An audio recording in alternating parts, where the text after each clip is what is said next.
Welcome to this podcast with me, Chris Jones, founder of the London Screenwriters Festival and Talent Campers. I'm here with Rebecca Colby, talent camper extraordinaire who's on her first Cannes trip.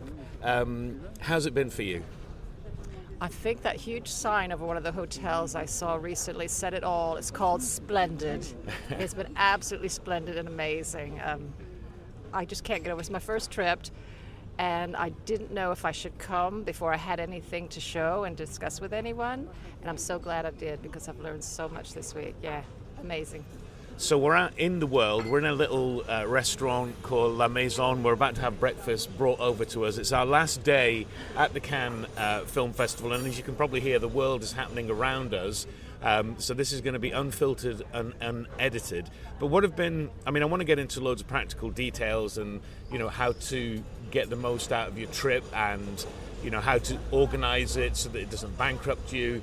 But what have been couple of your highlights from the whole experience? Where do I start? Dare I say some of the parties, because they are great places to network, and it is all about networking, really. I have taken been to 6 presentations on investment, which were very useful. But the highlights, the pajama party, where I saw Cuba Gooding Jr., and I was very fortunate to be invited as a +1 to the Herflix Women in Film Yes She Can party at the Forbes Villa the other night.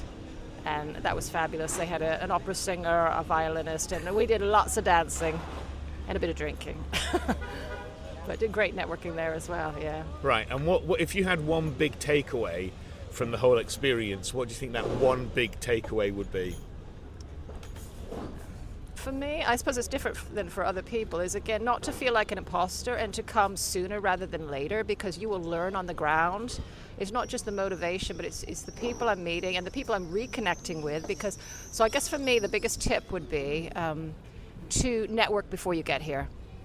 If you have any people that you're going to be here, or any groups that you can join. I joined a WhatsApp group for a woman I didn't know, just connected with her in advance, and they're giving away free tickets, they're inviting people to parties, they're talking about what's going on where, because it's so overwhelming, everything that's going on.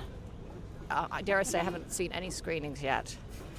So having these key people to say, this is on today or this is on tomorrow, really helped me to build my itinerary, which kind of was built on the ground anyway because things changed quite quickly. But network before you get here, I think, would be my big takeaway. Sorry, that was a long-winded answer, wasn't it? Well, no, it's obviously, completely sensible.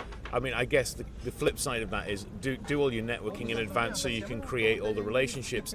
But just like when battle plans all go to hell the moment the first shot is fired. And you're suddenly pulled from pillar to post as there's something happening over there, now there's something happening over here, and you're up and down the Croisette. It's just completely, as you said, overwhelming. So let's just go back in time now and have a think about your choice when you decided to come to the market and the festival, because in fact let's talk about that distinction, because there is kind of a schizophrenic thing here, isn't there? There's this very much a festival with a red carpet and black limos, and that's all happening, and you can participate in it if you want to. Like you, I never go see any films. It's kind of like not a good use of my time. While here. But there's also then this other thing, which is the market and the networking and the industry, and that's what we really are interfacing with. That's what really drew me in. There was a couple films that I wanted to see, and I just didn't manage it. But I found walking around inside the Palais, and although I didn't meet with any of the production companies, I was getting information, taking photos. And yesterday, when they'd all gone home, I was collecting business cards like nobody's business in flyers. To me, it was useful and it wouldn't be for everybody, but to purchase an American Pavilion pass, and you can get those in bulk if groups wanted to do that, be more affordable, and then I could go sit there and have free drinks, free Wi-Fi, somewhere to relax, and they had loads of presentations. The British Pavilion does the same thing for free, but not as an extensive a slate of programs nor members' parties. Right. Merci, thank you. Merci. Our lattes have just appeared, which is very important given I had a heavy night last night. Yeah, so the American Pavilion is I think on the ground this year is like $150 or $125, but you can get it early, can't you? It was $125. Yeah, I got it later because of when I got my accreditation. You can get it earlier. You can buy them in bulk, from what I understand. Not that you need to do that because there were so many things for free. So friends were telling me about things that was going on at Africa House. Denzel Washington was there on a free panel. You just had to know right away and get your ticket. Yeah. And it was free. I went to some sessions run by Maxim Jago and David DeBoard up at their villa. And 5 hours of interesting information, from sessions for actors to, again, finance, to an opportunity to pitch for industry executives, all for free. Yeah. But again, it's knowing how to find these. Right, because it is true. There is, at any given moment, there's like 5 parties and 10 workshops or seminars and 4 screenings, and also the need for doing what we're doing right now, which is decompressing over a latte. Yeah, caffeine. Hit me with some caffeine. Need a few injections. Yes, exactly. So did you get to see many panels or workshops? As I say, most of the ones I watched were on finance. Did I watch anything else? Of course, there's 4 stages in the Palais, aren't there? And I went to the main stage a couple of times. I don't know. I don't want to say I partied the whole time. No, I did see a lot of presentations, but not so many panels here at the Palais. It was more these external events that I was going to. Yeah. And networking over at some of the hotels. I mean, getting a latte over there with some friends at the Mondrian. And you look up at these hotels at the balconies, and there'll be all these banners for different production companies. And they've all set up meetings ahead of time. But there's nothing stopping you from knocking on the door or meeting people down at the cafe. Yeah. You don't know who you're going to meet in a queue or at a cafe or anywhere. Yeah. So it really is. I mean, I think when I very first came to Cannes, and that was, I think, 1991, like in the dark ages, pre-internet, pre-digital. What really struck me was that everybody was accessible, and even like, not entirely movie stars, but I distinctly remember standing in the lobby of a hotel and turning around, and Sigourney Weaver was stood right next to me, and I just said, "Oh, hello," and she said hello back. Not that I was about to whip out a script and say, "Hey, Sigourney, what about this?"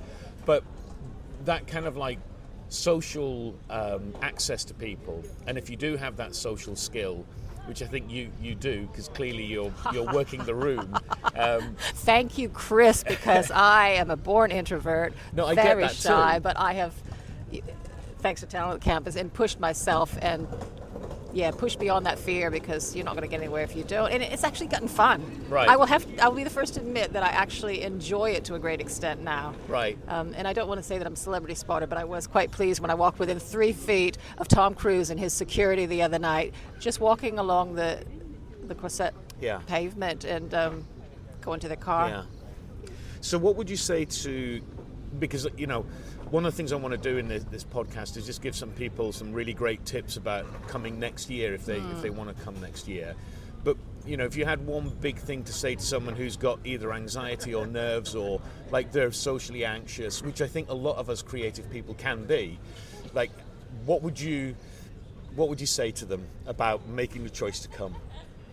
So I think, again, I'll go back to networking ahead of time, because I hid behind my computer for many years and I would network on LinkedIn. Right. But then it's like coming out and making this. You then establish those relationships, hopefully online enough that you then feel comfortable talking to people when you get here. I don't think anybody should be afraid or we all got to start somewhere. And people actually want to share what they've learned. I have met people that feel like mentors here. Well, I do. I have a couple mentors out of this, I feel, that want to share. They're excited to see someone up and coming. So I think get over that fear. Worry more about the fear of missing out and get here. There was something else I was going to say. It's gone out of my head. Maybe it'll come back to me in a minute. Right. But I mean, I think, I those years I don't come to Cannes, I always see the photos and get massive amounts of FOMO, and you can kind of get addicted to it. And it's not, it is expensive to come here, but it doesn't have to break the bank, does it? It doesn't have to be at all. If you look early enough or go with friends, you can find some really inexpensive Airbnbs, and I'm not talking miles out either. I'm a 10-minute walk from the end of the Croisette. Yeah. in a very quiet place, and I thought it was very affordable. And if somebody sleeping on a sofa, Yeah. I do think it'd be. So I didn't fly either. I found that taking the train was going to be that much less expensive because the flight prices had all gone up, and I just saw it as a way of I'll do a little bit of working on the train itself because I can take my laptop and work from anywhere. Right. So, and dare I say, if you're some of these pavilions when they're having parties, or even when they're not, there's free food everywhere. Yeah. If you're looking again for ways to budget. You can literally live on canapes for a whole week. Yep, and just maybe buy a coffee now and again and do what we're doing, sit in a cafe and meet people that way. Just invest in a coffee and then find your food elsewhere. Right. So let's talk practically now about making the choice to get here. So, I mean, I've made the choice to come back next year again, and I'm guessing you have as well. Yep. So the deal is, I don't think, no-brainer. I don't know when Cannes announces dates. I've heard it's in July, and they're playing music now. Brilliant. So I guess once the dates are announced, then just jump online, book the accommodation, choose your dates that you want to come. What dates would you recommend coming? So for me, it was definitely coming the first week was most useful. I arrived the second day of Cannes, and I'm so glad I did because although I'm not here, that's the business part of Cannes. The first week is all about the business and meeting. People have meetings set up. But in doing so, then I met a lot more producers between meetings, and there was a lot more going on in the pavilions. Things have quieted down. There's still things going on in the pavilions, but it's a bit quieter, and not as many talks going on as there were.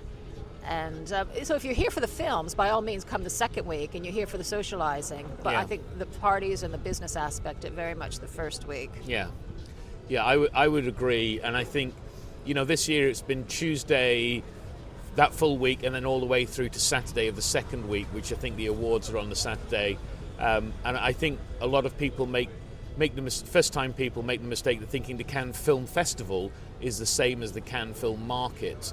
And they are of course at the same time in the same place, but the market really does kick off on that Tuesday and starts to wind down by Monday, Tuesday. I mean, if you go into the market now on the Wednesday, most people have left and they've just got empty booths. So if you want to be part of the market, you really want to be here for that first week.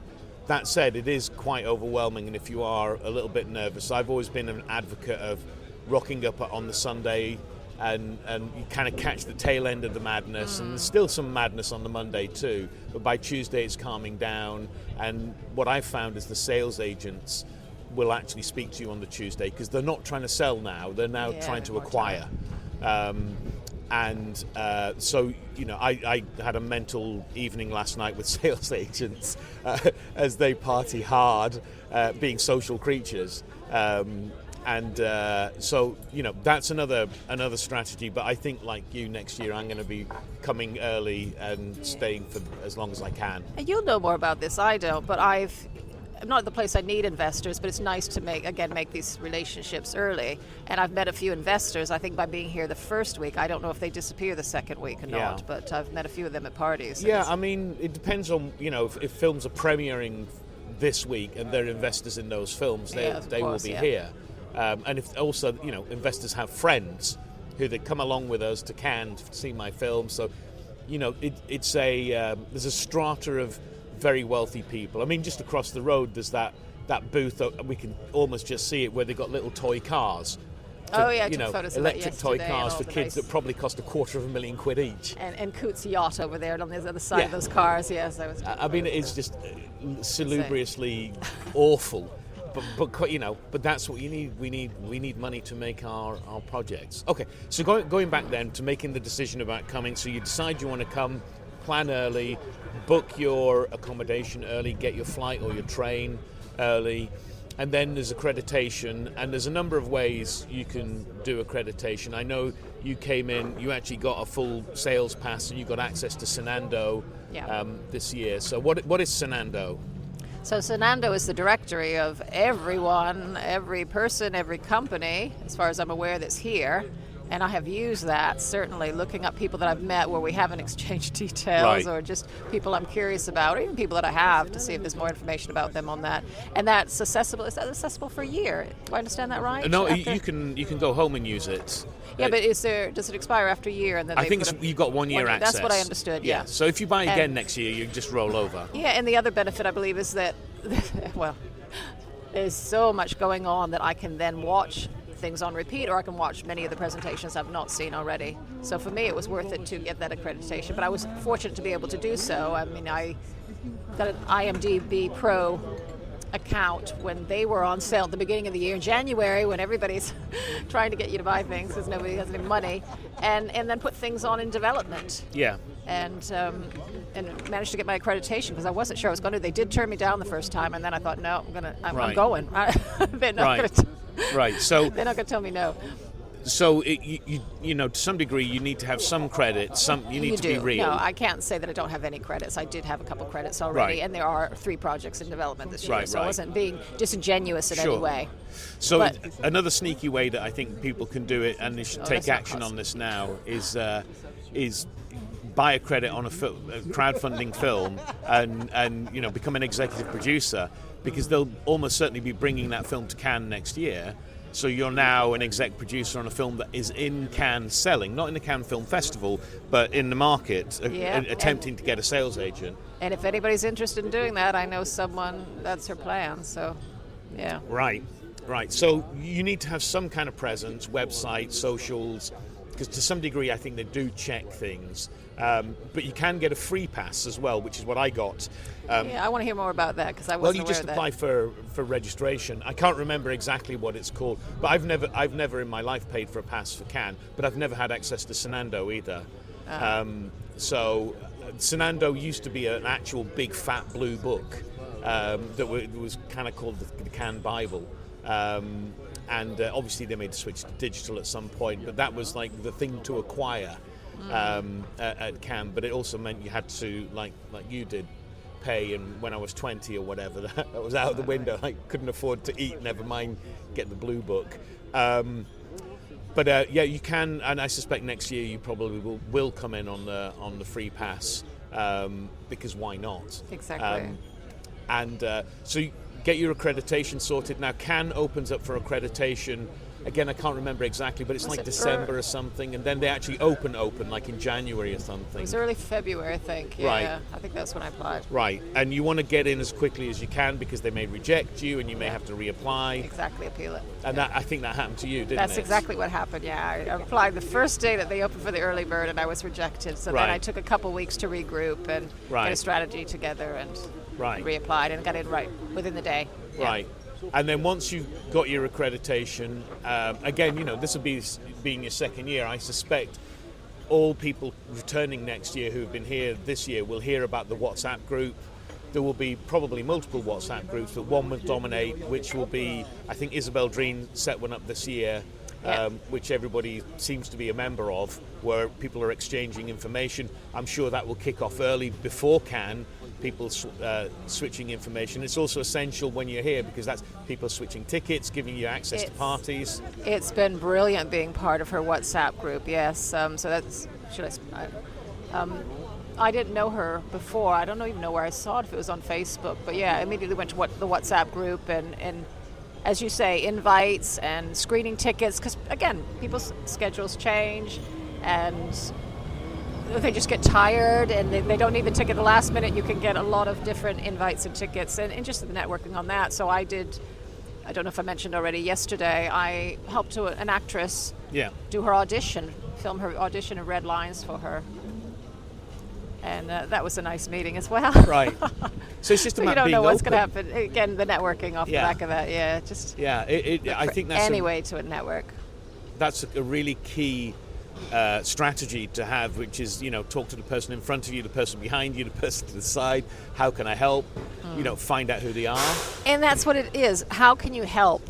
Don't just go, you know, this is my project. Yeah. It's very much, what can you offer them first and foremost, or just make a friend? Exactly. And have you know, did you spend time in the pavilions? Well, hey, we got the garbage truck. I'm gonna look. There you go. It's all happening in Cannes. We may have to take a small break as Armageddon happens behind us.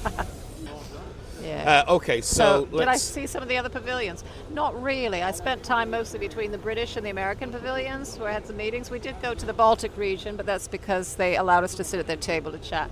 I want to see the pavilions, and I might have time today before my train this evening.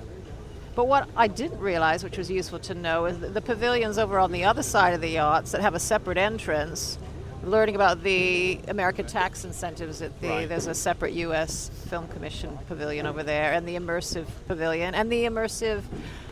So there was the green program, there was the immersive film program, there was the VR program, the main programs. As I say, the documentaries, the shorts. My head is still spinning because I haven't figured out even half of it. Yeah. I always characterize it as like Disneyland for filmmakers and screenwriters. It's just impossible to experience even close to everything. It's just overwhelming. So, but without a doubt, it's the relationships, isn't it? It's the friends that you make here, the possibilities. I mean, just before we started recording, I shared with you that I had a mental day yesterday with 2 projects completely out of the blue, suddenly becoming very possible. I don't want to share what they are for kind of NDA They were reasons exciting though, weren't they? Yeah, one of them particularly is, exciting. It would be great to be able to go, and I talked about it on the podcast but didn't say what it was. But these things sometimes vaporize, sometimes happen.